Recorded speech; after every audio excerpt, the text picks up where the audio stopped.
July marks the month where Pope Francis takes his summer break from receiving guests. His public talks to pilgrims also are canceled for a few weeks starting in August. However, the Holy Father's schedule is set to become much more busy. Joining us now from Rome is Alan Holden, former EWTN Vatican Bureau Chief and current contributor to EWTN News. Alan, so great to see you. Before we hear about the Holy Father's travel plans in the upcoming weeks, as we mentioned, July really is a fairly quiet time for him. But that wasn't the case on July 8th, 2013, when he made a historic trip. What can you tell us about that?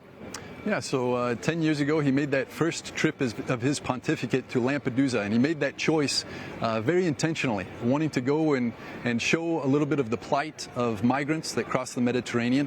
According to the Institute, the International Migration Organization, 14,000 people have died in the Mediterranean Sea trying to cross it to migrate to Europe since 2014. So imagine the Pope going there and the world's attention being turned to that, especially because it was his first trip. He remembered it this week with a letter to the Archbishop of Agrigento, Sicily, saying that we can't be silent or indifferent in front of these silent massacres, is what he called them.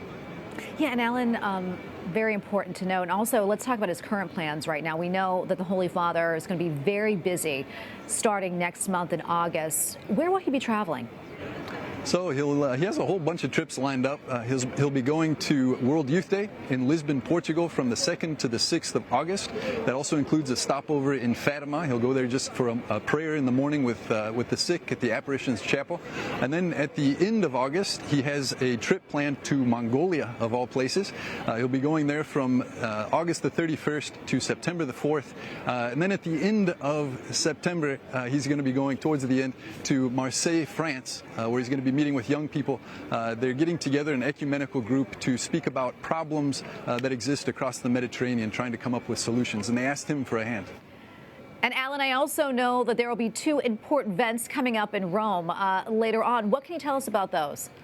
That's right. On September the 30th, the Pope has called for a consistory for the creation of new cardinals. That was just announced at the Angelus over the weekend here in Rome.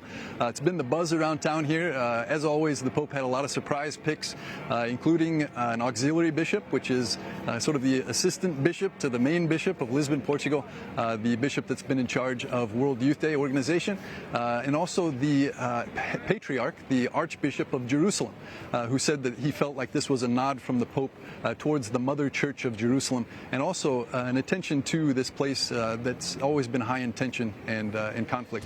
And then, of course, after that, we have the first of two installments of the Synod on Synodality. Nearly the whole month of October will be dedicated to that, and then again in 2024, the second installment will take place. Well, Alan, great to see you, and thank you so much for that report today. We really appreciate it.